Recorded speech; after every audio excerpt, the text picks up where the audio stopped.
right, everybody, welcome back to Gray Maybe. Thank you for coming back and listening. I'm so excited if you keep coming back and listening. It's always so great to see that people are listening to the episode or feedback that we're getting. Today's episode is in alignment with our topic, but completely different than all of my guests I've had on so far. This person has been a very strong supporter of Gray Maybe since its inception. I've gotten a lot of very positive feedback from this guest over time and space of doing this podcast. And when I was teasing this topic for this season, this guest reached out to me and gave a completely unique perspective that I never even considered. And the minute that this guest told me this, I thought immediately, I have to have this person on the podcast to tell this point of view. So I want to introduce my pod friend and real life friend, Adylia Calasanz. And she has letters next to her name, which I always like to say C-IAYT. She's going to tell me what that means. And Melissa, I realize, is one of these people that I have reconnected with recently, but I realize you have that moment where you see someone and you're like, they look so familiar. I don't know where I know them from. And then they say one thing and you're like, that's where I know you from. I know Melissa from way back when she was assisting Claude Thompson. If you don't know Claude Thompson, if you're not in the dance community, Claude Thompson is one of our most loved and celebrated choreographers. Both while he was living and since he has passed, his legacy continues to live on. And Melissa was very close to him, especially towards the end of his life. And I have a very vivid memory. The minute I realized where I knew her from was taking Claude Thompson's class, and she was helping lead the warm up at the bar, I believe. And that could be wrong or right, but that's where I put you. And so it's been great to rekindle a relationship with Adylia Calasanz. So without further ado, Melissa, would you welcome to the pod? And also, will you intro yourself a little more if there's anything you want to add to what I said? And also tell us what the C-IAYT stands for. Thank you, Jillian. Well, introduction. My name is Adylia Calasanz. C-IAYT means Certified with the International Association of Yoga Therapists. And people who aren't familiar with what a yoga therapist is and how that differs from just a yoga instructor, we can be basic and say a lot more hours, about 2,000 hours of training versus 200, 500, or 800 hours. We are often entrusted with patients in the medical field in different clinical settings to help empower people to health and wellness through the use of very subtle tools of yoga, such as just becoming aware of their daily activities, bladder and bowel issues, and breath work, meditation, and just basic things like that.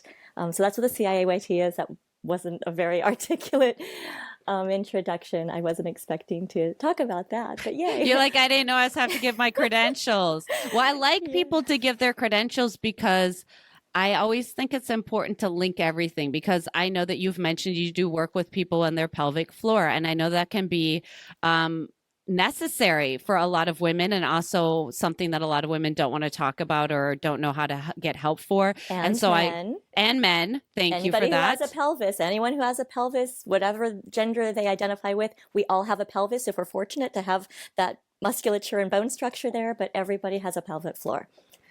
So you're kind of in the wellness, you're medical and wellness field, and I don't want to say medical in a bad word if people think too much of Western medicine, but I know you are very much in the balance of Eastern medicine and wellness and wholeness and mindfulness and stuff like that. But I do like to say those things because what if someone's looking for someone that they need that kind of help for? Because I know we don't have to say where you were working, but you were employed by a very large, well-known medical provider, and you are now freelance. Is that correct? Or I took some time off. I'm actually not expecting myself to return to even private practice till probably May.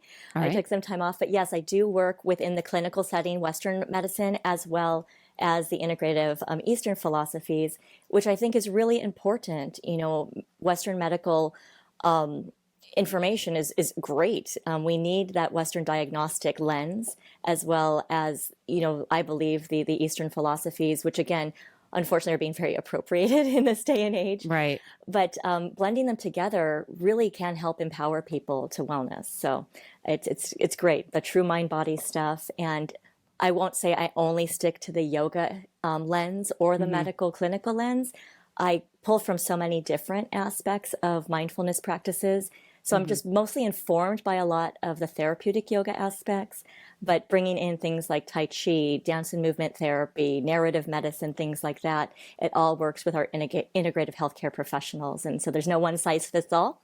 And it's really exciting to at least be able to refer people out to really good people who understand that everybody's unique and will require something different depending on where they are at the time. I feel like that is not represented very often. And so I'm so glad you're saying that. If this is perking up anyone's ears, I will have Melissa's information in the show notes so that you can ask her for any further questions around that kind of stuff. But I'm glad I got all the credentials. That is not why I have you on the pod today, but I think it's important for people to know, especially since there's probably a lot of dancers and people that work with their bodies that may be listening. And obviously this topic this season is about body. So the reason today, Melissa, that I brought you on is because you hipped me to, and you confided in me. You had said that this was not something you had talked to with really anybody before. When I had teased the topic of the body, you had confided in me that you have very intimate experience with food insecurity. And I don't know if that's a term that everybody's familiar with. We're going to dig into it. Will you tell me and tell anybody who's listening, kind of sum up that conversation? Like, what did you tell me? You told me that you dealt with food insecurity, which means... Well, there was a time in my life as a young child when we didn't really have access to food. My mother was on welfare, assisted, financially, food stamps. This was in the 70s. And we sometimes had to be, oh, wow, this is hard to, okay. I'll start over. Sorry.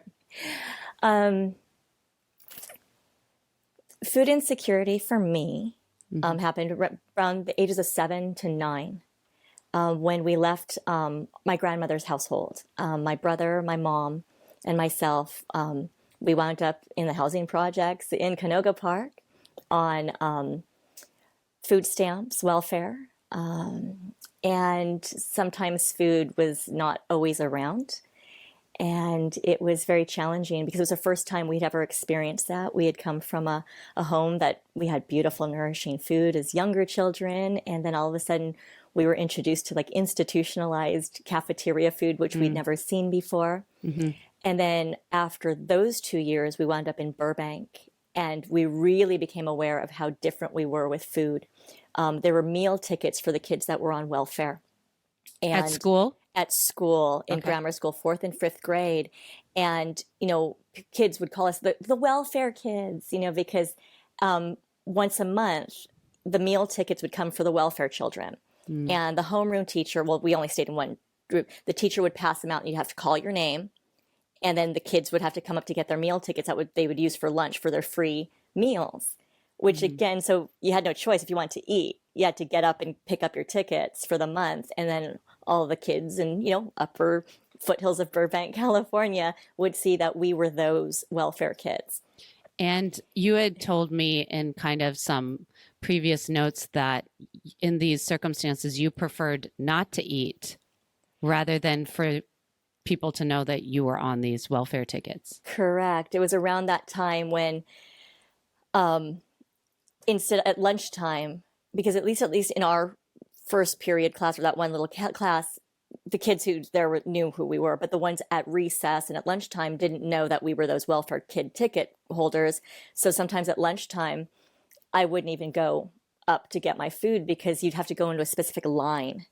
And so I wanted, because I was in advanced science, I was in all these really great classes, and the affluent kids, the white kids, were in the regular lines for cafeteria, or they had their Lunchables and their Capri Suns, and this is the early 80s.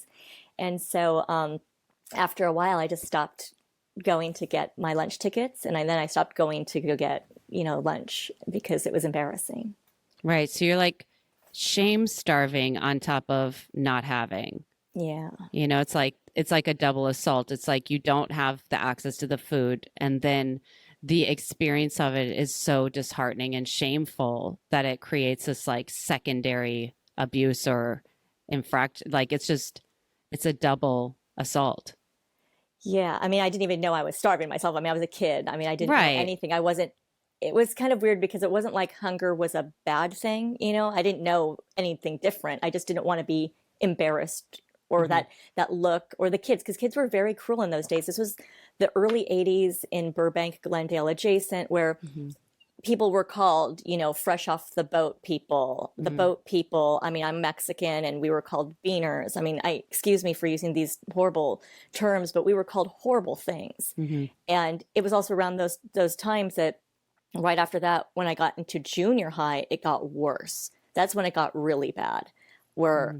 I wasn't eating at all because it was so embarrassing. I was this kid who presented very white, but we lived below Glen Oaks, or lived on Glen Oaks Boulevard, which, for people aren't familiar with the Glendale, California area, anything above Glen Oaks was really nice. The foothills, the nice homes. And then, anybody on Glen Oaks and below were the apartment dwellers, usually the housekeepers and everything else.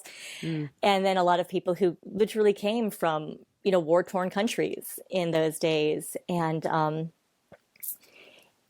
it was embarrassing that, and I also didn't speak any Spanish. And so Hmm. that's the other thing too. When the meal tickets were handed out in those days, because all the grammar school, the junior high, and the high school were all on the same block, and the Mexican kids used to beat me up because they thought I was stuck up because they would talk to me in Spanish, but I didn't understand them. And so Hmm. they thought I was stuck up. Ay, fuera, you stuck up, bitch. So Hmm. and I let them steal my meal tickets. That happened a couple of times too. So it didn't bother me. So it was like, I'm talking about it very flip now, Hmm. but it obviously did bother me. Hmm. So that was the transition, and then it got even worse. So a lot of back and forth. When we stayed with our grandma, when my mom was in crisis, there was always beautiful food.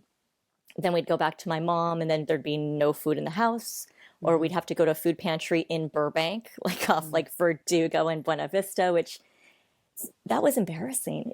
I had Hmm. never realized what it was like to have somebody look at you with pity. Hmm. And when you're that age, you don't know what that feeling is. You don't know Right. what It's embarrassment and shame is. something. It doesn't feel It's good. something. Yeah. And the saddest thing was, I now, in hindsight, know what my mom was going through. Mm. And it breaks my heart Hmm. because she couldn't feed her kids, Hmm. and imagine what it's like for this woman who had three kids before she was 21, and one had already died. And she couldn't provide for them, but she was living in this neighborhood, which my grandmother was one of those people who said, always live in the best neighborhood so you have a chance for a leg up. We don't have a chance. We don't have that luxury to be lazy, Hmm. crazy, fat, or stupid.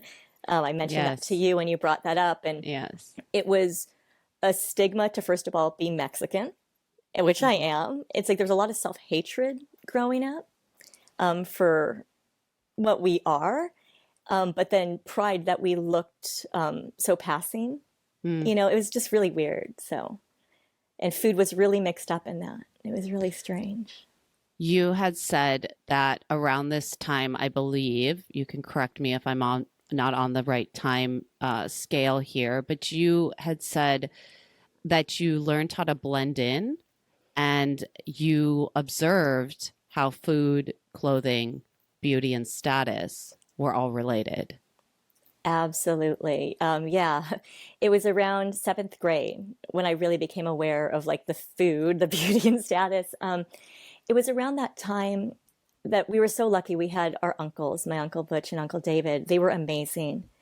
And they used to try to provide for us as much as they could, which sometimes used to cause a rift between my uncle and my mom. Hmm. And I remember the first time we were taken to see an opera, my uncle took us to Pacific Dining Car for brunch. And we got to see what it was like to be at a silver service and linen, Hmm. tablecloth place in Hmm. downtown. And they taught us manners. They taught us how to be respectful.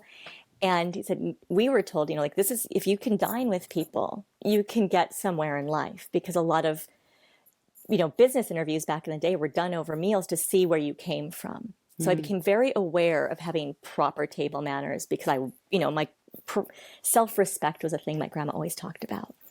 And I remember one of my uncles were so sweet to say, like, when in doubt, just take a moment, observe everybody else, Mm-hmm. and then follow the lead of the person who's paying the bill. you Mm. know? And so it was around that time, like 82 to 84, that when I started going to school, I started to watch the kids who had money. And they had the sun in, the permed hair, they looked so great. And it was so wild because the vending machines that had apples in them were actually more expensive. Mm. And, but you could get the really horrible pizza for like 50 cents or a quarter. And the apple was like 75 cents. It was crazy. But anyway, all the beautiful girls, all the cheerleaders, all that, they would always go get the apple and a Diet Pepsi, and they'd sit and they'd take forever to eat it. Hindsight, I know they were probably doing it to stay really thin, because they were always talking about fitting into their outfits. Where for me, I'm like, well, it doesn't look like I'm starving by taking forever to eat an apple. Mm-hmm. And so I just started to emulate those girls. And by eating really slowly and stuff, I didn't feel as hungry. Mm. And I also didn't have the money, so it would take me a long time to savor it. And even then, like, you've got so much discipline, Melissa. Oh my gosh. And I was also taking ballet in those days, Mm-hmm. and watching the way that all those girls ate. And, I was like, this is how rich people eat. I Right. didn't, This is how rich people eat, right? yeah, So that's they right. eat very little and they eat slowly and they Left eat. everything on their plate, and they didn't take Yes. leftovers. And because, Right. oh, that's so, only, the leftovers is for the help. It was Mm. just, it's weird because now I still have those eating patterns, just because I love to luxuriate in food. But I just eat really slowly, and it's just a natural habit. And it's interesting to see people nowadays, that's what they try to do because they're trying to lose weight. I'm like, well, just I no. would love to eat slowly. I can not eat slowly. And I have to say, I think there's a couple of reasons why I can't eat slowly. Number one is because I've spent so much of my life purposely starving myself or trying to put off meals, that then when I do eat, I'm so hungry I can't get it in my stomach fast enough, which is also a feeling that a lot of alcoholics have when they want to drink, which I've also experienced, is that I can't get this drug in my system fast enough right now. So those two things are related for me. They feel very similar.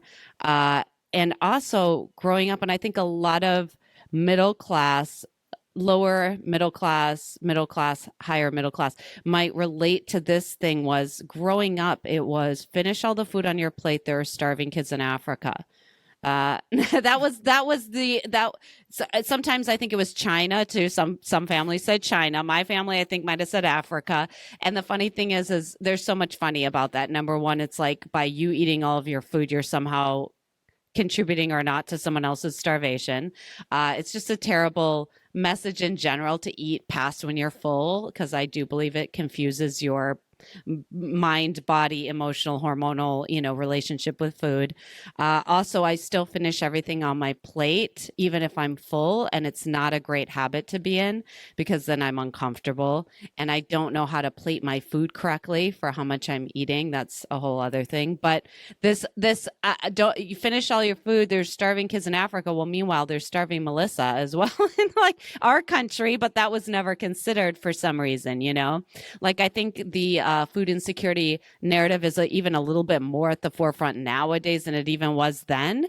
I feel like growing up in the 80s, I'm a little bit behind you on the timeline, but it very much was like, that's something other countries have a hard time with. There's no one who has food insecurity here, when that couldn't be further from the truth, right? Of course, there are people with food security here. There's still people with food insecurity here.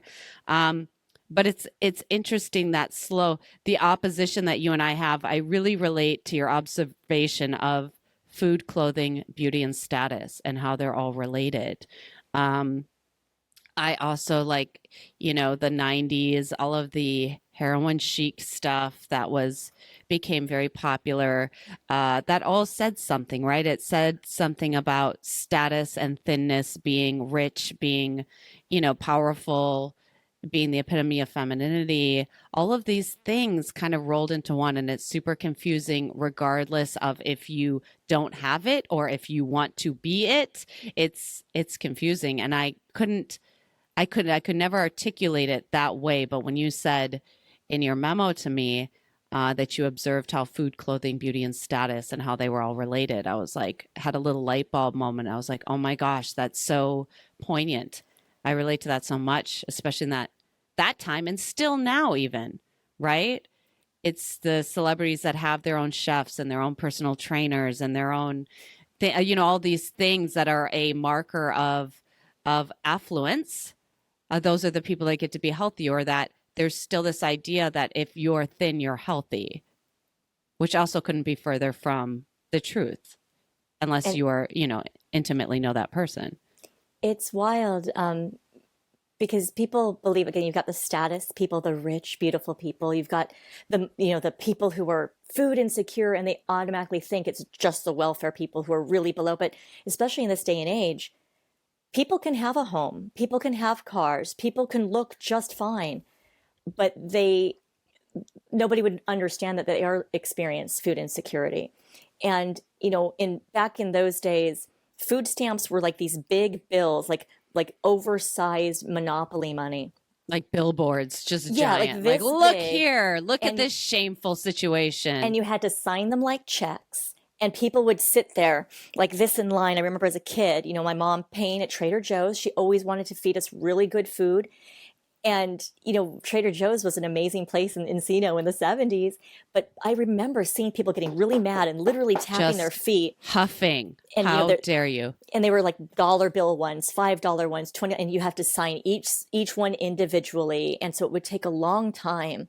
And I just could see, and sometimes the food wouldn't add up and certain things weren't covered. And it was so embarrassing for my mom, for us. And, she's got these kids just, bored. And I can't even imagine the humiliation my mother was going through Do you at think that that that's time. the point? Do you I think a little bit wonder. that some of that is the point, or was the point? I don't know how it is done nowadays, but like, do you think that might have been part of the point? Like, if you're going to get this thing, what we call, for lack of a better word, a terrible word, a handout, right? If you're going to get a handout, you have to pay somehow, and it's going to be you're going to pay by shame. Well, because you wouldn't believe how many people say, well, those people should be so grateful. I mean, you'd hear people saying, those lazy people who just sit on their ass, Yeah. and they're getting welfare, and my tax paying dollars are doing this. And it's like, wait a second. There was always this problem because you would just make enough money. And like my mom, we stayed at home for 2 years by ourselves. We were by ourselves during the 79 earthquake because she couldn't afford daycare.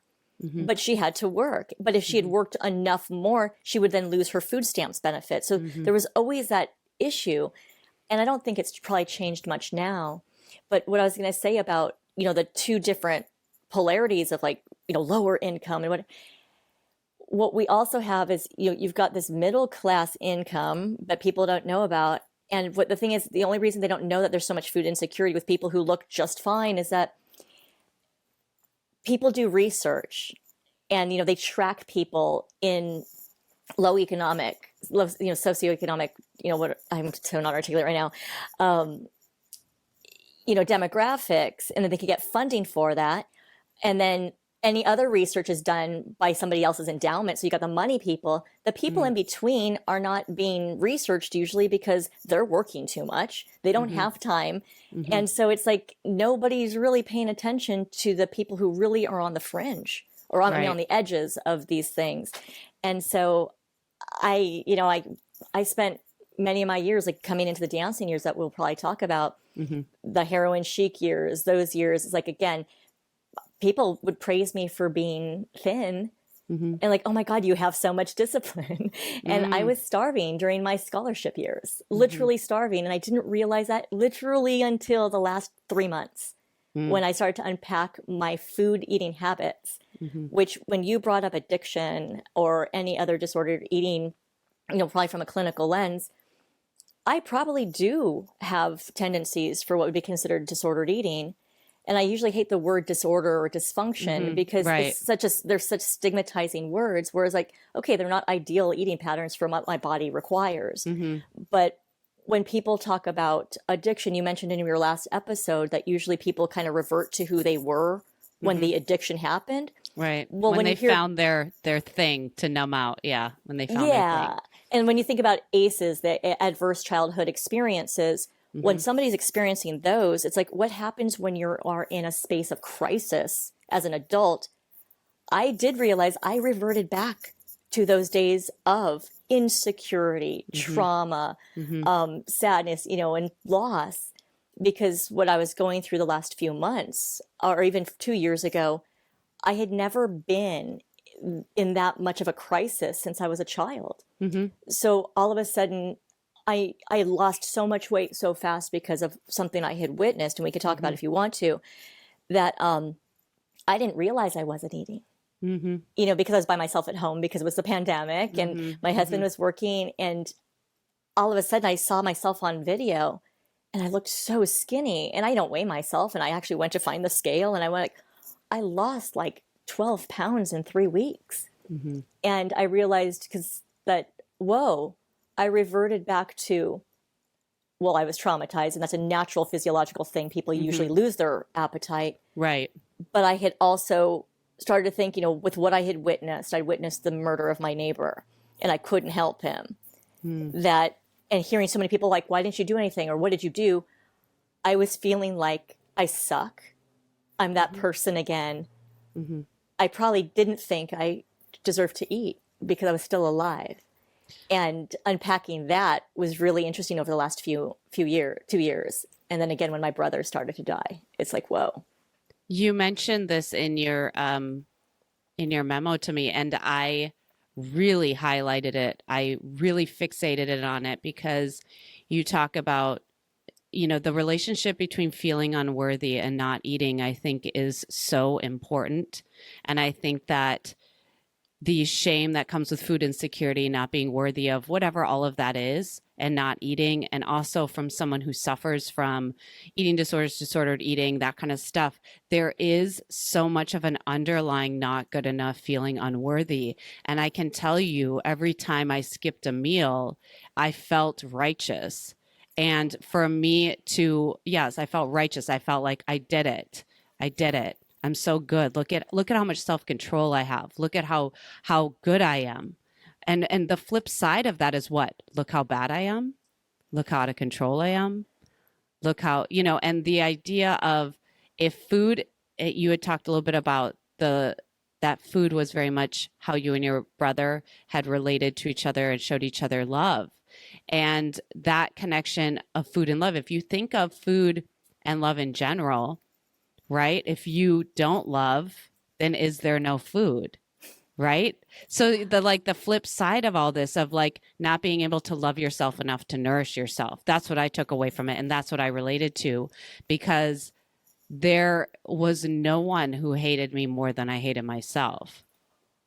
Wow. There was no one who could say the things, and I know Catherine Tokert Dyson said the same thing. She mentioned, I'm paraphrasing in her episode, that as far as taking critique in this profession, no one could be as mean as she could be to herself.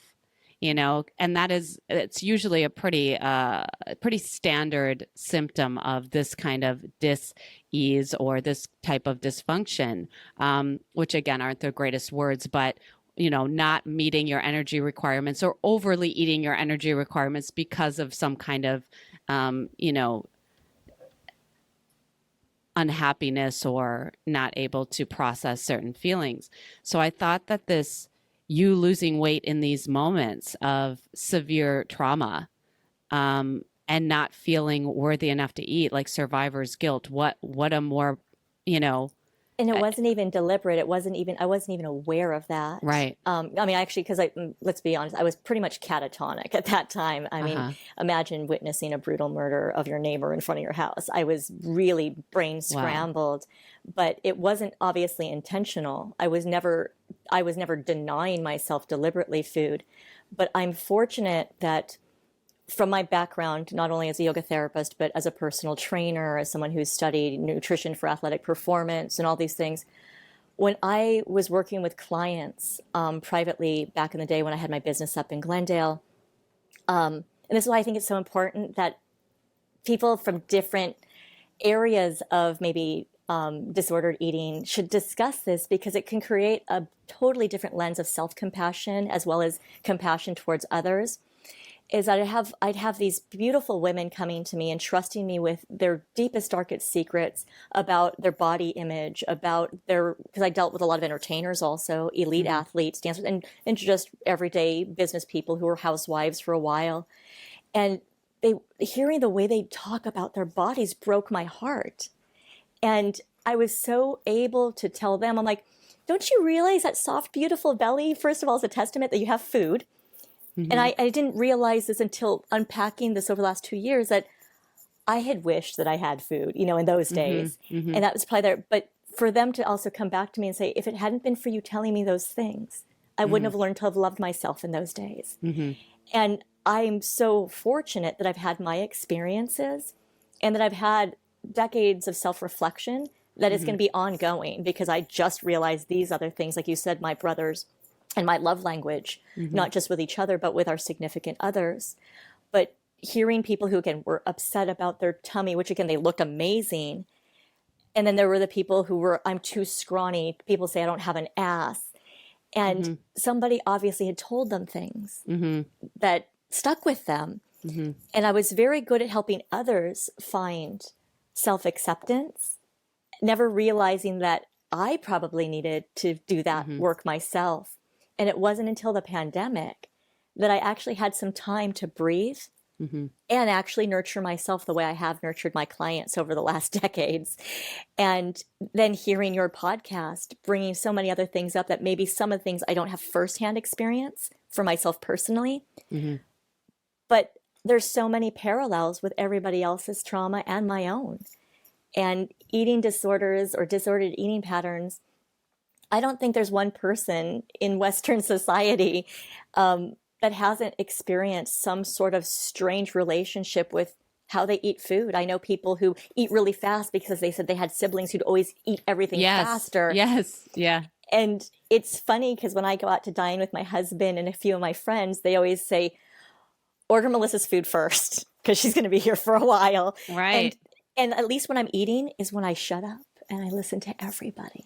I love that. But anyway, sorry, I'm getting on tangents. No, but and also, the crazy thing is how things present the same but are completely different. Is your learned behavior of eating really slow that has not changed throughout your life is also a lot of anorexics do that. They eat so slow so that people see them eating, but they're not really eating a ton. And they kind of push the food around and they kind of like take little bites and they kind of play this little game.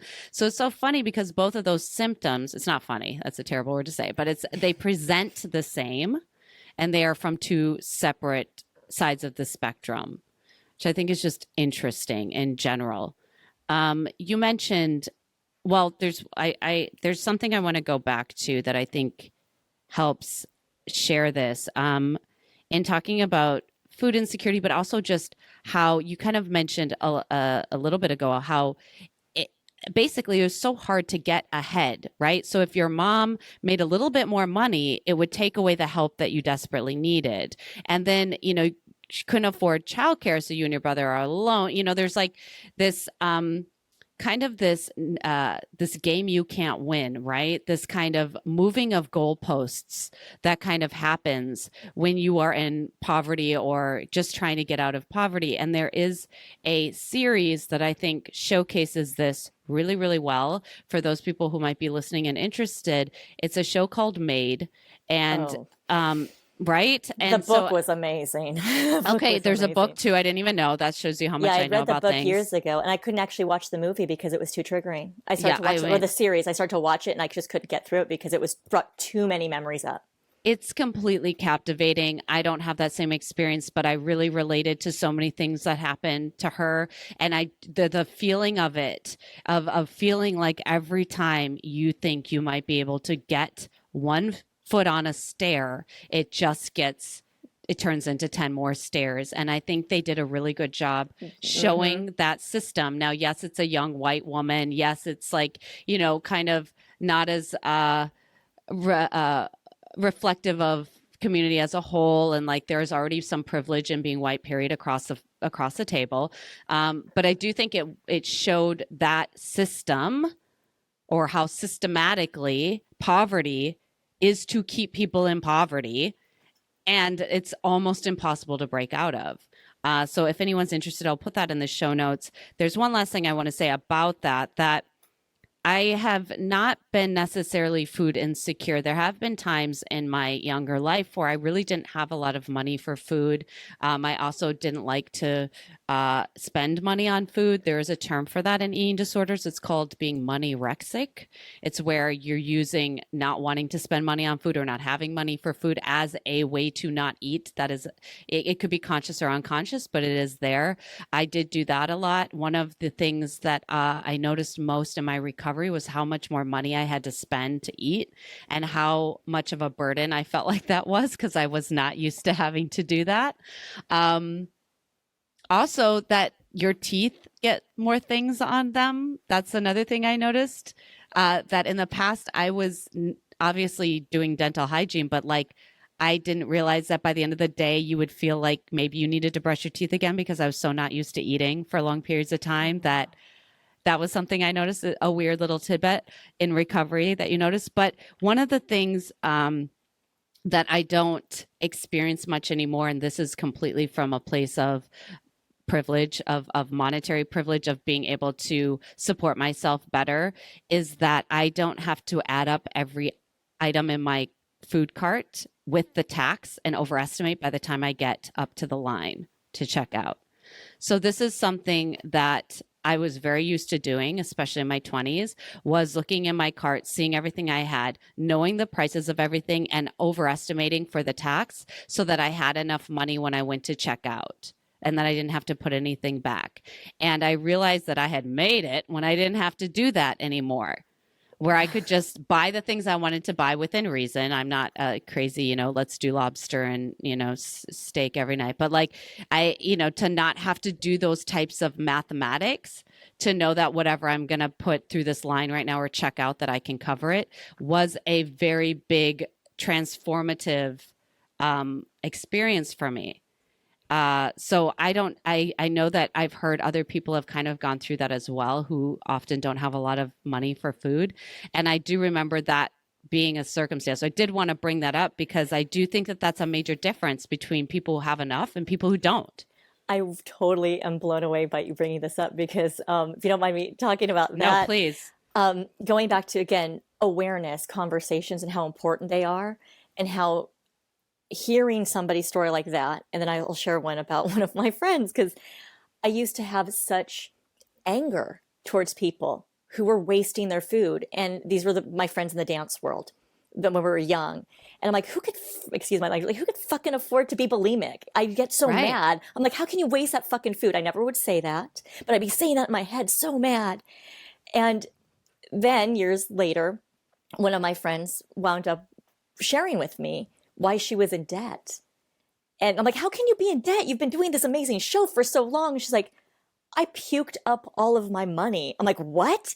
She's like, what do you mean? You throw up too? I'm like, no, I don't. Because I hate throwing up, because I used to have bronchitis all the time as a kid, and it used to force me to throw up, and it was just the grossest thing in the world to me. And that was another thing too. I'm like, why would anybody throw up? It seems so disgusting. And I used to have such anger or grossness, and I'm talking from my young teen and 20 brain right now. And then when she shared that to me, first of all, what bravery it took for her to say, well, I puked all my money away. And when she told me, she's like, oh yeah, I would go out after a show and do this, and I'd make most money she had ever had, and she'd get quarts of ice cream. And she said it became a problem when her roommate would find these empty containers underneath her bed, and she wound up going to treatment. And I was like, whoa, this is truly a problem. And I didn't know about the medical awareness of this stuff. I was a teenager in early 20s. And it wasn't until, of all things, I was doing, wilderness first responder EMT courses, when we were, it was through NOLS, National Outdoor Leadership School, and they were talking about observing everybody's patterns of eating, because that can lead to problems in the wilderness. And a lot of people who take these courses are going to be taking care of kids in those camps for, behavioral issues. And there was a whole topic, you know, a whole module on eating disorders. And that was the first time I got to learn from an academic lens about eating disorders. And this was 2001, so this is 20 some years ago. And that was the first time I started to realize nobody asks to have an eating disorder. Nobody chooses to have an eating disorder. It's usually a symptom of something else. And I was like, ooh, I've been such a dick in my head to people, you know, for all this time. And then that also helped inform me when I was working with clients to always go, I'm never going to speak on anything that people are eating, except for like, let's just think of nutrition first. And when I heard you and Kim Hale talking about that in your last episode, I was like, I've always thought nutrients first because I fortunately in the dance world, my mentors who introduced me to Claude Thompson, they were the ones who introduced me to Ayurveda and yoga from a therapeutic lens in 1990. When they said, you know, you're not going to have money for health insurance if you're a dancer, you need to take care of yourself because that's your health insurance. And said, you know, notice your nutrition, notice your habits, notice these things, take care of your body.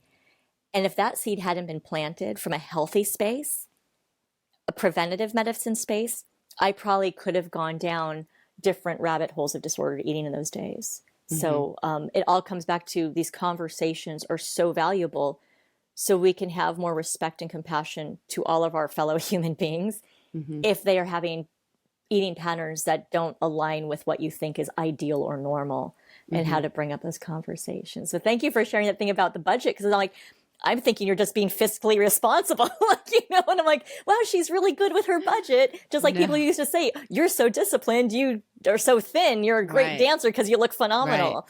Yeah. I could not handle the absolute shame of having to put something back and holding up the line and doing the whole thing like that. I couldn't tolerate it. And so was your shame from your eating disorder shame, where for me, it would have been from not being able to pay for it? No, it was from not being able to pay for it. Like in my 20s, there were many points in time where I didn't have a ton of money when I was on scholarship. So I was adding things up to the dollar because if I didn't, and if I didn't add it up right, like I was not going to be able to. Was your scholarship journey too? It was a bit of my scholarship journey. It was also on and off throughout my 20s of not having, you know, the amount of food or like one unexpected expense, you know, takes away from your food budget. So now it's dollar store. And even at the dollar store, you got to make sure you're, you know, how much dollars do you have for food? It's $10. Okay. So 10 things, but then there's tax. So it's really 9 things. So you got to make sure that that's really $1. And like,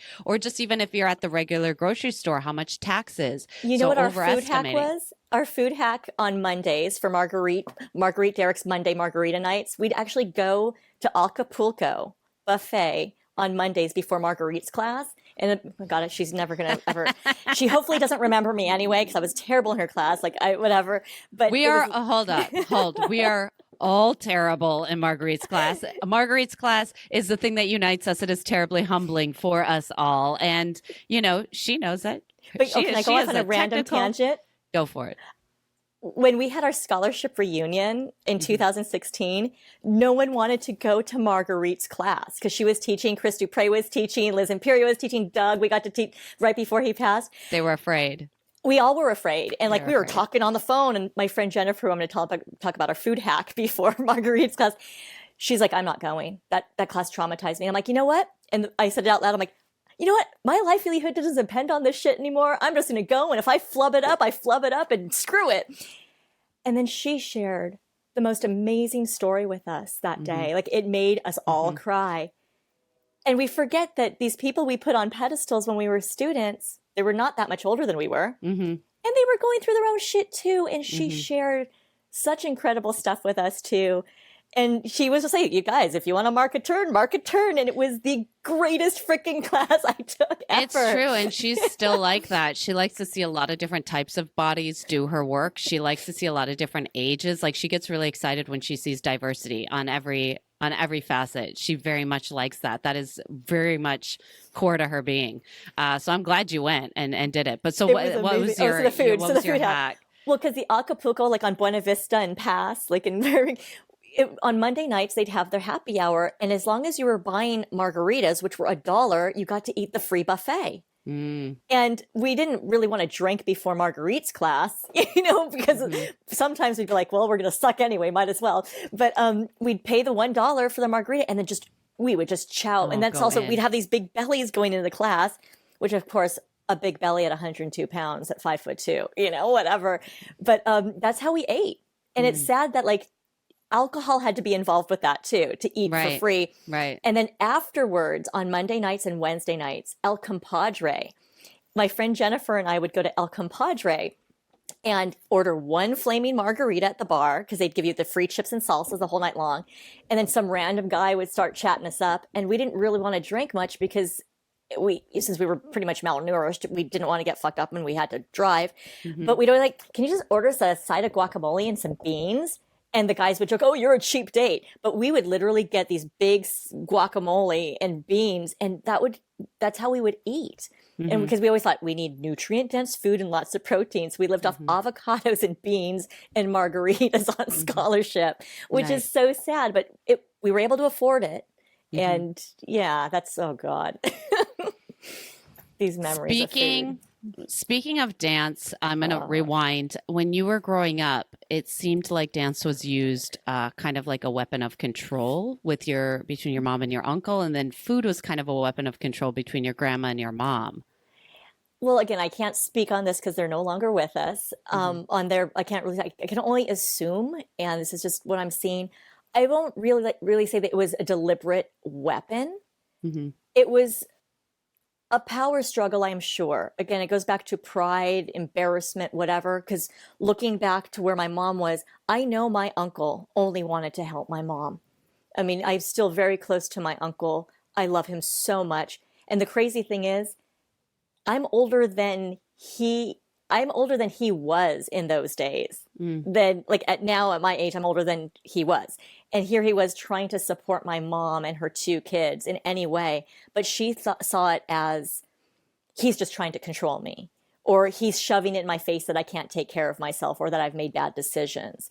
So when he'd pay for ballet, it probably felt like a dig at her that she can't afford it. So sometimes when they get in fights, she would get mad at, like, you're not going to go to ballet because your uncle's just trying to pay for your love. And then, with my grandma too, with food, that was the thing, she would say, you kids only go where your bread is buttered. Cause we're like, can we just go see grandma? And it's like, we were freaking hungry. We're eating freaking ketchup out of the bottle.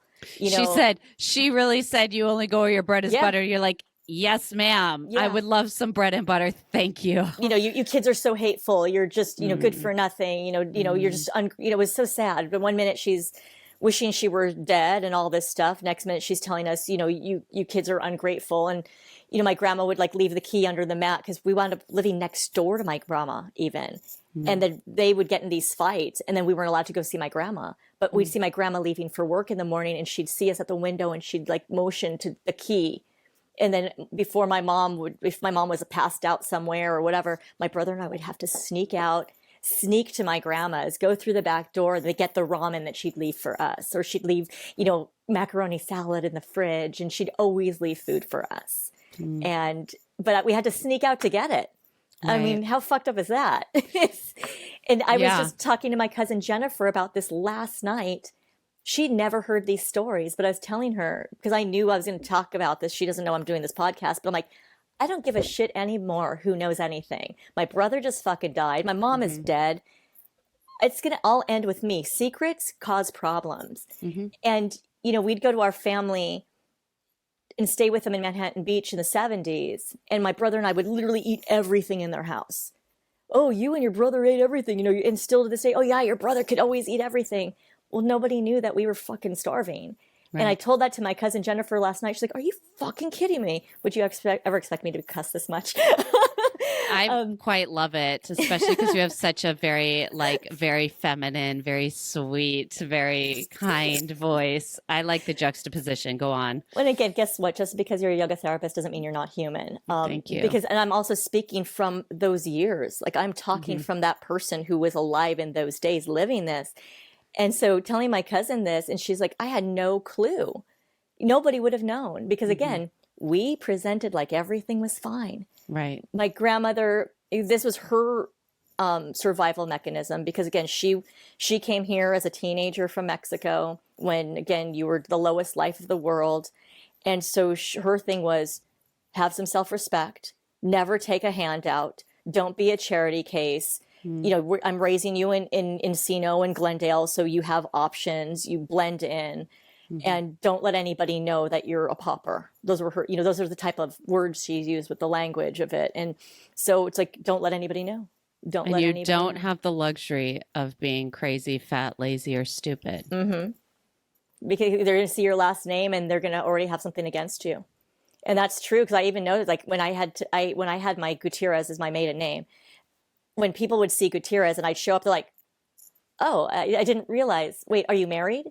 And even in the dance world, I would show up during the 90s when it was all the Christina Aguilera dirty stuff, and I'd be sent out for the Latina calls, and I'd get there, and they're like, it's not polite to crash auditions. And I'm like, this is a Latina call. And they're like, you're not. I'm like, And they were like, speak Spanish. And you're like, I can't. yet I was able to get cast on Telemundo shows. Like, they loved that. They loved the Spaniard the white look. variety, Exactly. right. Well, they also did a lot of, again, it goes back to, there was a lot of racism in my grandmother's generation of their own kind. You know, the lighter you are, the better you are. And again, lighter, affluence. Right. It's all that stuff. So, Right. And we see Boy, that oh boy. in the Black community talks about that. The Chinese community talks about that. my husband, he's Filipino, and they, you know, again, they weren't allowed to speak, you know, Tagalog in their family. We weren't allowed to speak Spanish in our family, you know, so not allowed. I mean, when we were all home together, but my grandma was like, you know, grammar is really important. Being articulate, being this were the word, you know, be articulate, have some self-respect. So we're unpacking a lot of random things here. No, I like it. You started this bit of conversation talking about keeping secrets that it's going to end with you. And I very much feel like I'm in that chapter of my life as well, where I just am not keeping any secrets, certainly not other people's secrets, but, you know, not even my own. And there is a recovery phrase that says you're only as sick as your secrets. And that one always hits so home, right? You're only as sick as your secrets. And I do find that people who struggle with eating disorders are so very secretive. This particular disease thrives in secrecy. All addiction does, but really this one I do find is so secretive. You had shared with me that you and your brother were praised when you were growing up by your friends' parents for your willingness to try anything and being such good eaters. You know, they're sitting here and they've got these kids that won't eat their food or, you know, aren't, and you guys are getting praised because they didn't know you guys were starving. I'm going to get a little emotional if that's okay. Of course. Because I'm having these amazing memories. Because there's some beautiful stuff in this too. Again, there were a lot of people who had come from war-torn countries. At the time, we had friends who were from Syria, from the Philippines, from Vietnam. And even with my grandma, like, you don't ever want anybody to know that you don't have food. And that was kind of funny too, because we see this in a lot of our friends talk about this, like, you didn't go to slumber parties because people from these war-torn countries, your kids stayed at somebody's house because you no longer had a home or couldn't afford it. So by letting your kids stay at somebody else's house means you can't feed them. So a lot of nobody had sleepovers except for our rich white friends. It was kind of funny. They're like, why would you ever need to send your child to someone else's home? What's wrong with you? Do you not have a home? Are you on downtimes? Totally. And they're like, no, it's a slumber party. Yet you would never see more generosity in a home. Like if you all had to study at somebody's house, the family would go all out with these amazing meals. And I remember being in some of our Syrian friends' houses. I had never seen food so pretty in my life. And that was one thing that my grandma always said. If you are ever invited to somebody's home, especially somebody from another country, you eat anything they give you because that's probably all their food, but they're going to still share it with you because they know what it's like to not have it. And because my grandma came from that too. And so, and, you know, always have manners, never take more than what's given, you know, all that stuff, which you hear people talk about nowadays with all their mindfulness practices. But the people who came from probably food insecure countries were the most generous. Yet there was so much reverence for the food that it wasn't uncomfortable. But when we'd go to some of our affluent friends' family, literally food was unsupervised. A lot of people weren't having meals, but there were pantries just crammed full of food. And so when my brother and I would go to certain people's houses, parents were like, oh, just help yourself. I remember my friend Sean, I loved going to his house because they had ding dongs and zingers. And, that food was expensive, right? And it was very trendy, right? So you're seeing these things advertised on TV. You're like, those are the cool kid things. Those look so delicious. And I mean, again, if he ever hears this, he might hear this someday. So he'll remember this, because we would sit and we'd watch Magilla Gorilla after swimming, and he'd just keep bringing me ding dongs after ding dongs, and I would eat like 12 ding dongs. And my brother would be at somebody else's house, and they're like, your brother always had a way of showing up right at dinner time.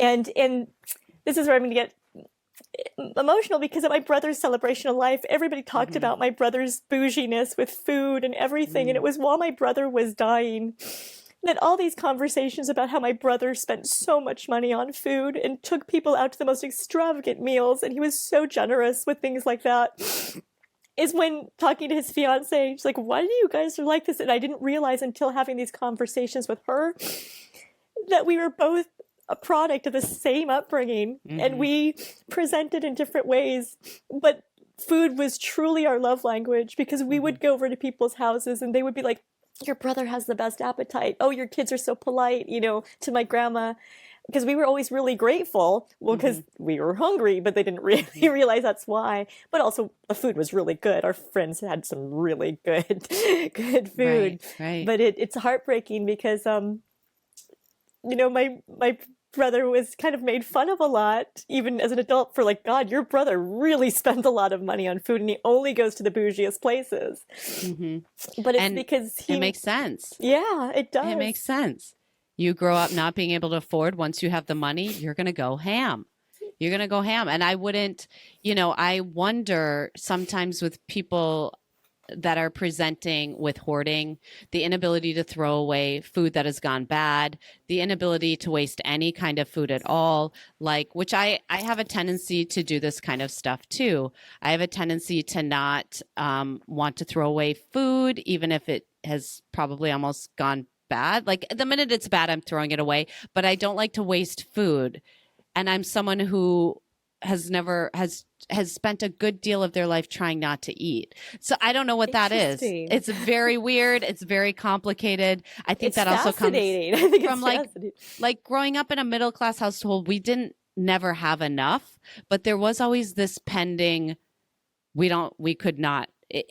We're just one situation away from not having enough, or we can't afford that brand, but we can afford this brand, or we can't have cable this month, which is like, oh no, not cable. But there was always these conversations of like, look, we're fine, but like also we're just on the cusp. Like we definitely, and my parents had a really nice big house and they had nice cars, and, we never did the welfare of anything, any kind of thing like that. Never had those types of moments, but there was always this consistent, oh man, are we going to make it? Oh, we can't afford that. We can't afford this. We can't afford that. That was always a conversation. But we always did have enough. But even in my, scholarship days and into my early 20s of being on my own, there was, it was hard to get by, and there was a lot of things I couldn't afford. And, there are things now that I will buy and it is like, I can afford it, and I wonder that amped up, right? Had I been in a different circumstance growing up, would I not be doing things more like your brother? Would I not be buying excess of food and eating it just because I can, just because I didn't have it? Just because to show that kind of having control now that I didn't have as a child, right? Because so often as kids, we don't have control, and that's what we're seeking so much of, just even a little bit of control. You said something really important, like when you were talking about the what do you say, the moneyrexia, or what was it? Yeah, moneyrexia, yeah. And it just brought up a light bulb in my head about how sometimes when people are so used to chaos or trauma or fear or insecurity, that even when they become secure, they almost create that, scarcity mindset again. Because I'm thinking back to when you said you realized you didn't have to count anymore. While I was on scholarship, at one point I wound up getting a different job and I had some money. Mm-hmm. And I finally, like, again, I realized in the last few months that I was similar to my brother in that respect, that when I wound up with a chunk of change, I went all out. And so every Friday, I don't know if you knew about Sushi Nozawa. It was like a Mm-mm. really swanky sushi place. If you know about sugarfish nowadays, there's this. Yes. So Nozawa created sugarfish. So he had a place on Ventura Boulevard and like Lancashire area in Studio City. And it was like this, what they called the sushi Nazi in those days. Excuse that word, but it was expensive in those days. Like sometimes, $60 at lunchtime in Mm-hmm. like 1995, Right, 96. which is like $300, $400 now. I feel like that would But be on the inflation Fridays, rate. on Fridays, that's where I would go by myself. I'd go to Sally Whalen's ballet class in the Sally morning. Whalen. She was my life. Oh, now that's going to bring back some memories for some people. Go ahead.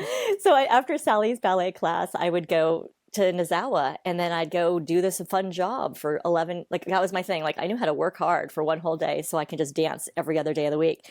So because I knew I was going to be bringing home a chunk of change. So I'd go to Nozawa once a week, and like instead of like saving the $65 to pay my bills, I was thinking kind of like, well, I wouldn't have had this anyway. But it Mm, was almost like paying my, it was almost like penance, or what do you call it, alms for the poor, mm-hmm, that, I'm going to go do this really crazy job.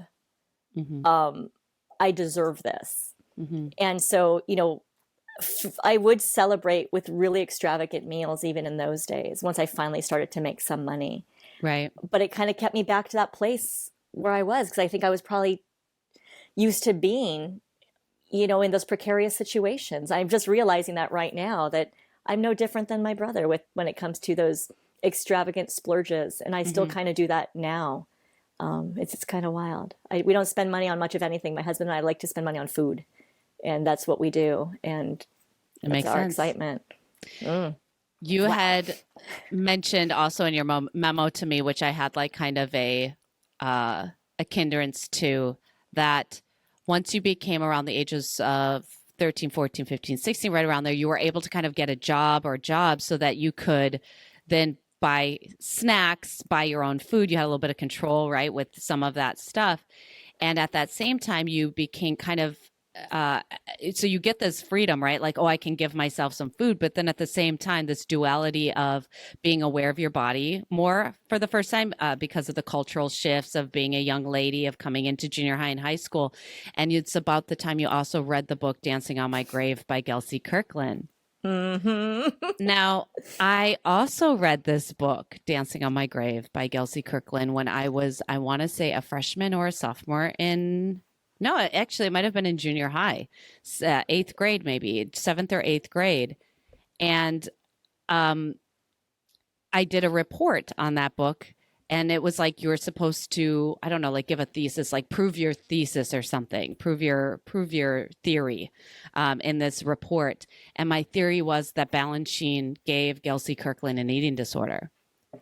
And the craziest thing, and looking back at that, is like, okay, so wow, I was already in some of my behavior, but completely unconscious to it, writing a report on how this woman has come into this eating disorder. It was like the calls coming from inside the house. It's like it was like I had been bitten by zombies, and I was writing a report on how people got bitten by zombies, but like not knowing that I'm a zombie. But I love that you brought that up, because I forgot that entire section about how dysfunctional that book is, but that I couldn't stay away from it because it really spoke to me on a deep level. And it's hard because some of these things that we're talking about, we don't want to talk about because it could lead people to those things, but they're drawn to them for a reason because it's already in them. And so I don't Sorry, I'm know. laughing. I know it's so just because there's when perfect example, Kim Hale talked about going to see this she watched a movie that kind of triggered her into wanting to look a certain way and want to wear those types of things, and that's when she got really serious about this her disorder. And it's like I I'd hate to guide people to these things that in the rare circumstance that they might take them on as their own behavior, but at the same time, like I was going to find it. I was going to find it because it spoke to me. So you want to laugh? Yeah. I mean, it's just like, tell me about it. Okay, this is what's so. What would be the phrase for this? Morbidly curious? I don't know, but It's that just dark. whole that Just no, but dark. no, you're probably gonna laugh and go, "This is even more insane." That whole time, the whole parallels with Gelsey Kirkland, you, me, Kim. That book made me feel like a fraud. Let me explain this. Okay, so that same time was, remember when I mentioned about the vending machine and the expensive apples? Yes. So basically, I'd got my little job and I had some money. So I no longer was using those meal tickets. I was just giving them away to the kids who used to beat me up. And I would go get my Diet Pepsi. And oh, this is the thing, gum. All the girls would chew gum because it helped stave off their appetite, which was like, oh, cool, I can chew gum because now I won't feel hungry. Because by then, I really was feeling hungry. Did you ever start smoking? Because that was another trick of the trade. No, my lungs were so bad because I had bronchitis and sinus infections. And then it goes back to the whole nutrition thing. Because once I started eating well after leaving my mom's house, because a whole other story, my bronchitis and upper respiratory issues went away because I was able to eat different food. But anyway, so getting the Diet Pepsi and the apple with all the cute little cheerleader girls and my little gum. And the thing was to put your gum on the side of your can and carry it around at school all day was the cool thing to do. And so the funny thing is that, I was dancing, I was going to ballet, I had this cute little figure and I looked great. I had the most gorgeous arabesque, which again, when I grew up and actually had muscle and some meat, my arabesque didn't look quite as good because there was some flesh in the way. But anyway, during that time, the Gelsey Kirkland stuff and Susan Farrell and all this, everybody was like, God, you have such discipline. You really got the best figure. I'm thinking, I'm a fucking fraud. I'm not starving deliberately. I'm just saving money so I can have food. Like I didn't have money for food except when it was just so funny because how sad that I thought I was a fraud in the world of ballet because I wasn't deliberately starving myself. Yes, you mentioned to be that thin. you didn't earn it. Right. That's what I felt like. I didn't earn that ballet body. I wasn't working really hard to not eat. I was already, 5-6 years into learning how to not be hungry because we didn't have food from, second to, 6th grade. You didn't starve for it. You were starving. Yes. It was like against my will, I was hungry. Yeah. Yeah. Which again, our family doesn't know this stuff, like I didn't want to be a burden because always hearing, we don't have money for food. You kids are eating us out of house and home. Always hearing that type of language. And I knew my brother, he was playing all these sports. He ate all he was. And again, girls hearing all the family, the women, the lady, oh, we're so petite, so tiny. It's always so good to look this way that I was like, it was good to just be small. So I was lucky. And I was good at not eating. And it wasn't, I just didn't want to be a problem. I didn't want to be a burden. Yeah, but it was great for ballet. Yeah. And it was great for ballet. And I was like, cool, no one knows that we don't have that much money. I just a really good, dieter to be a dancer. Like, oh God. Yeah. You had said to me that you had managed how to be hungry, how to be tired, how to deal with fatigue, how to deal with weakness, how to deal with foggy headedness. Oh, that was on scholarship. I realized that then, but right before we leave this age range, the 14, 15. Yes. I had just told my dear dancer friend at my brother's celebration of life. Like, again, your podcast literally has helped me just open my big old mouth and just finally air out some dirty laundry because you know what? I think it's important that people realize that there's people right under the radar going through some crap, especially when they're young. I told my dear friend and her mom, I said, I just want to thank you so much. If it weren't for you, I wouldn't have had ballet because they used to see me walking to ballet at night and home as a little kid. So they started to pick me up.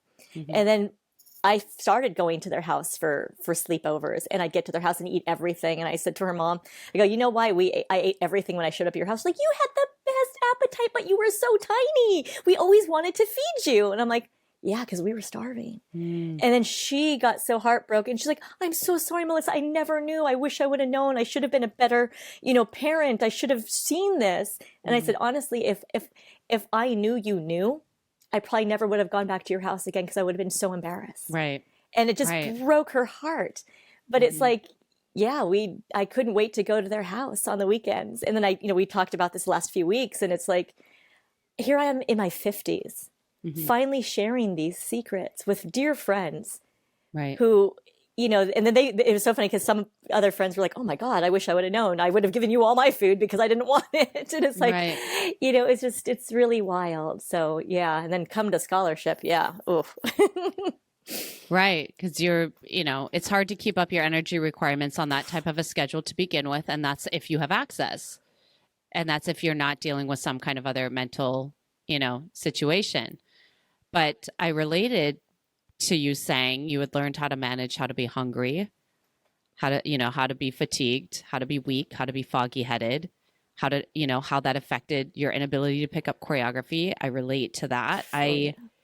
It wasn't until recovery that I realized like something very weird happened for me in recovery is I had starved myself so successfully for so many long periods of time that I didn't get the hunger cues quite as normal, or I would be able to get past them. So I would endure them and then they would go away. And I didn't get those typical things that I now get in recovery. So if I haven't eaten for quite a few hours, I'm going to start to get a headache. I'm going to start to feel lightheaded. I'm going to start to have an attitude problem. I'm going to feel it in my stomach. I'm going to start to feel nauseous. I'm going to feel the acid in my stomach. All those things are now in recovery. None of those things I experienced when I was adequately starving myself because I had moved past them. I had like literally pushed past them. Now, was I well functioning? Probably not. Was I a joy to be around? And probably not. Did I not have issues probably picking up choreography? It probably contributed to that. Like all of that makes so much sense. Like Mm-hmm. it is, I don't know what the opposite would be because I didn't experience it, but I can't imagine it's great judging by now how I function with or without. Wow. Oh. Um, I think I had told you in my message that it wasn't until just recently realizing, wow, I wasn't a terrible dancer when I was Hmm. a young dancer on scholarship. I was starving. Hmm. Because, like I said, I really couldn't pick up choreography. And I'm like, what? And then I realized, well, I wasn't eating. Because way more wild things. My mom had just died. We had just reconciled. I'd been on my own since I was 17, no help from anybody, my own apartment, no roommates. So, I just knew what that was like to, again, scrape, scrape, scrape. I get on scholarship at Tremaine, which was incredible. I had this old 72, 73 Volvo that took some gas to get from Glendale to North Hollywood. Hmm. And I had rent to pay. Hmm. And so I was like, okay, I need to eat. And like, I didn't realize how much gas cost to get that far every day, back Hmm. and forth. And so that's why I stayed at the studio all day because I couldn't afford to drive back and forth during the breaks during the day. Hmm. And so I'd get my one little thing of trail mix from the 7-Eleven on the corner that's still there. And I'd go to the Ralph's to get the apple because the Ralph's was super cheap for the apples, Hmm. on the way. And I would make this last forever, the whole Hmm. entire 8-hour day.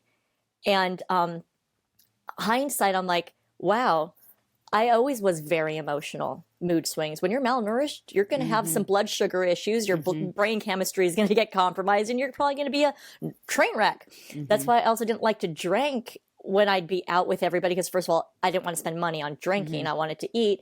But if I drank, I was affected by it so fast that I just would get psycho. And I'm thinking, Hmm. oh, wow, if you're not eating, you're going to go nuts. Couldn't pick up choreography to save my life by the end of the day. The night classes were the hardest to do because I couldn't, Hmm. do anything. And it was like, I would never have told anybody that I didn't have money for food. It Hmm. was, I would have been more proud to say, hi, I'm starving myself to death to look good than to say, I can't Hmm. afford food. And Same. it's so And weird. and I didn't go through the same amount of compound shame that you did growing up. But in my 20s on scholarship, if I didn't have money for food or an unexpected expense took away part of my grocery or all of my grocery money, I was not going to tell anybody. Of course not. Like the pride that comes with that, and like there's no and there were so many people that would have given me food and not judged me for it, but I couldn't do it. I just couldn't do it. I couldn't do it at all. Oh, You had God. You just mentioned about how much alcohol can take its toll when you're not eating. People with eating disorders and alcoholism, that is a very, very common duality, and it is also a very dangerous one. So there are a lot of people who have eating disorders that are also alcoholics, or alcoholics that have eating disorders, and it is a particularly toxic mix. Oh, It I is bet. very, very dangerous.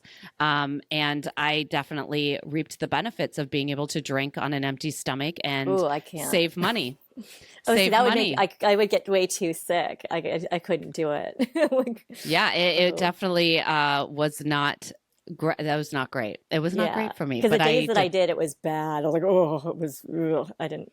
Yeah. I know, and I love that you're very healthy in your mind. You're like, that was terrible for me, and I'm like, oh, I remember the good days, the good old days of just all of that, because it's not good old days, but that was something I really liked.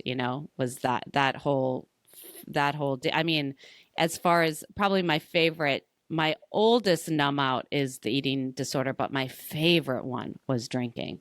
Um, of all my uh, vices to pick from. Whoa, whoa. I just know that like I used to be. It's really thinking about that right now too. Is that I realized this too at my brother's celebration of life. Like I didn't like to drink really in places I didn't feel safe because this was during the days that people were Mm. roofing people. And actually I had Hmm. been roofied Hmm. once at the Conga room. But Hmm. luckily I was found by my friend before anything bad could happen. And after that, I just got really weird about drinking. But if I was in a very safe place with safe people, I would Hmm. drink a lot because I would feel safe. Hmm. And it would just be embarrassing. Like if I was with my brother in San Diego when he lived down there, Hmm. I knew I didn't have to drive. I was staying over. And I had this way of getting very horribly drunk sometimes, which Hmm. was always so embarrassing. And the night of the celebration of life, I did. But like growing up, I used to see people in our family drink to excess because I think they were doing the things like they would rather drink than eat because it wasn't proper for women to eat, Hmm. which brings me back to a major thing that pissed me off about a really good meal I had at Hungry Cat after a dance class with Claude. Because people comment on what we eat, Hmm. and that makes me so sick because I Hmm. remember I had a long day with Claude. I used to drive him back over the hill. Hmm. I was from Hamas to his house in Hollywood, and I had just gotten a really cool job. I had done a really cool gig, got a good grip of money, and so like on the way home, I stopped at a place called Hungry Cat.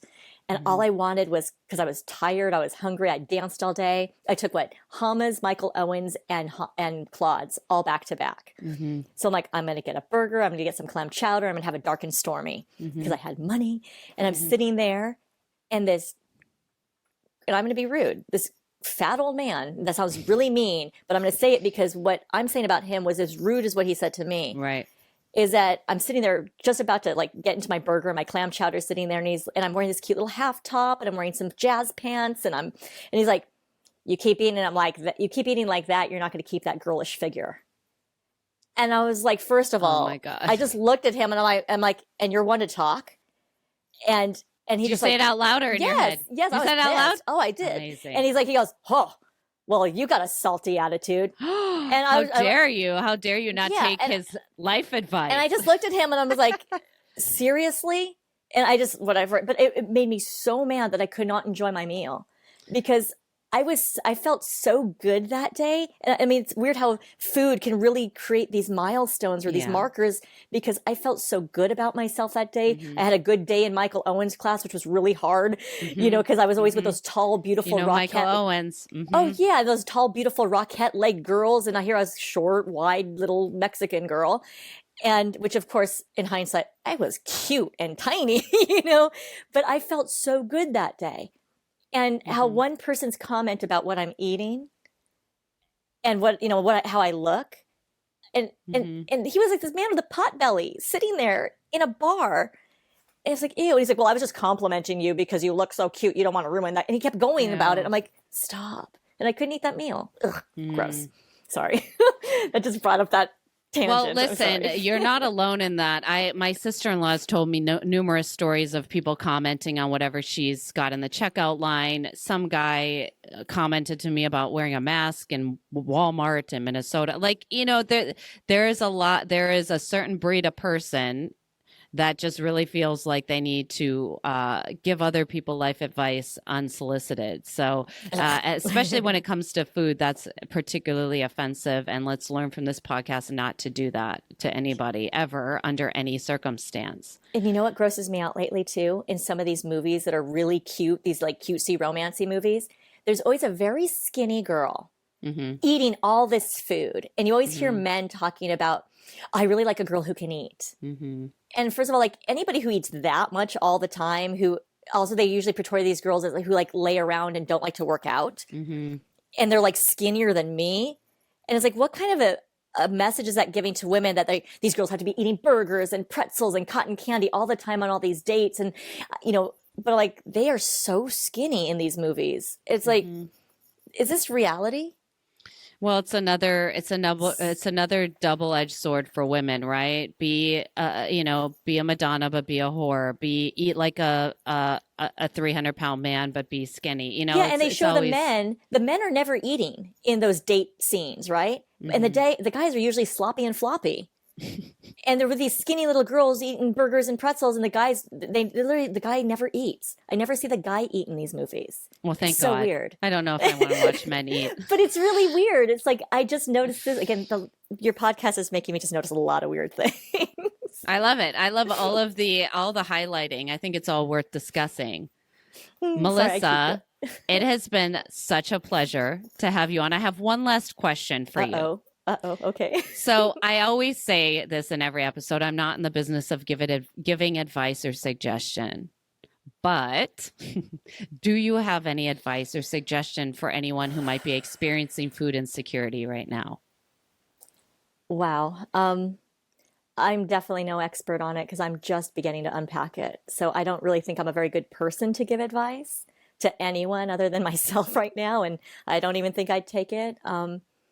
I'm fortunate that I have the privilege to have access to insurance and licensed mental health care professionals. Not everybody is that lucky. Even if you're completely healthy or you believe you're completely healthy, if you have access to any type of mental health professional, get it before you need it. Go talk to someone about somebody in traffic who pissed you off.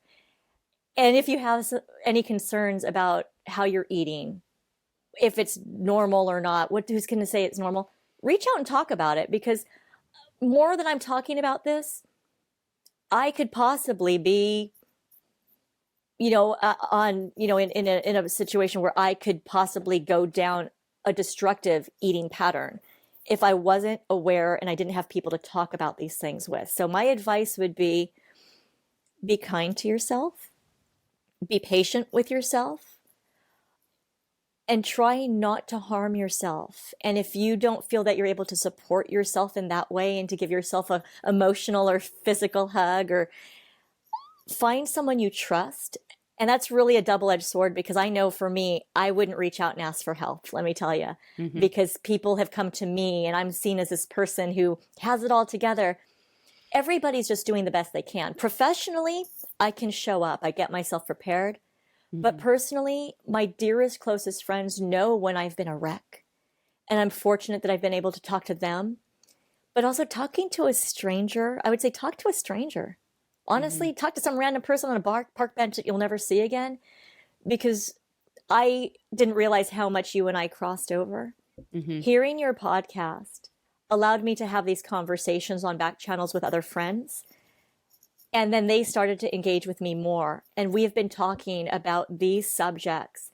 Here I am in my 50s, just barely unpacking and scratching the surface of things that did traumatize me. So there's no stigma or shame. I have no one to answer to anymore. My husband's very supportive, thank God. My friends are very supportive. But you'd be surprised that once you start speaking things out loud, that it gives you a little bit more power. Say it with pride.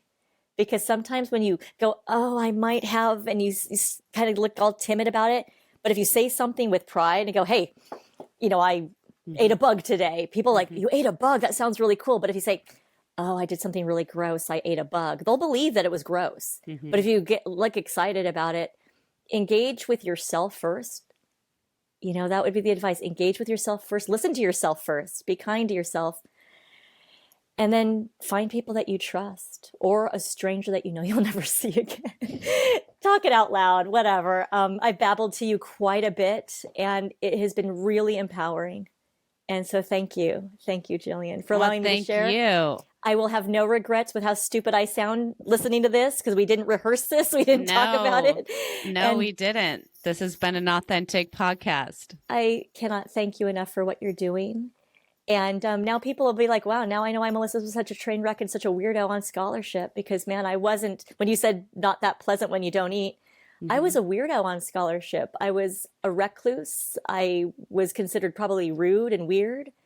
Well, you had mentioned that you didn't want to share your food, which no, makes I couldn't sense. share my food. And so you, right, and you were willing to be seen as rude rather than food insecure. Yeah, because like, I don't know if you ever held a bag of trail mix back in the days before people had to worry about germs, but if you were eating trail mix, people would literally reach and just stick their hands in it, because dancers were family. You know, we're a bunch of hamsters in a habit trail. That I would literally pull it away and probably look at people with God knows what kind of a look on my face, like they'd like punched me or something. And they'd be like, damn, you don't have to be so rude about it. And I'd be like, and I wouldn't tell them. I'm like, dude, I'm hungry. But it's like, they're like, yeah, we all are hungry. But they didn't know. It's like, I couldn't afford to buy another thing of trail mix. And I wasn't going to ever ask somebody else for food, because I had to do that in high school when I had no place to live. And I was sleeping on people's couches in high school and trying to eat out of their fridges. That was embarrassing. So yeah, I would have rather have been seen as a rude bitch than share my food, because I needed it. So wow. Wait. End this on a happier note. Yes. No, Melissa, I can't thank you enough. I think this perspective is super, super important. I know that it's a little off topic for people who might be solely into recovery of disordered eating disorders, and body dysmorphia. But I really think some of these stories are so worthy of being told, and there is more crossover than not. I think we all have much more in common than we don't. And I'm just so grateful that you would come on and talk about something that is still so new for you and takes so much gall and courage and boldness and vulnerability to expose. So thank you so much, Melissa. Thank you, Miss Jillian. Can I say one thing about the dance world, maybe? Yeah. Since I know you work a lot with young dancers, right? Yes. It's kind of interesting because people will say, oh, if you're finding yourself in a food insecure situation as a young dancer, reach out and tell someone. Let me tell you, no one's going to reach out and tell someone. So it will be the responsibility of dance teachers, dance educators, choreographers, scholarship directors, program leaders, to not other people by saying, if you have food abundance and food scarcity, get together and talk. It's like, create some healthy moments where like, they're just there. The food is there in a little basket, maybe a little thing of peanuts, a little clementine orange little basket. And if anybody needs a little pick-me-up, feel free to grab a thing. Anybody.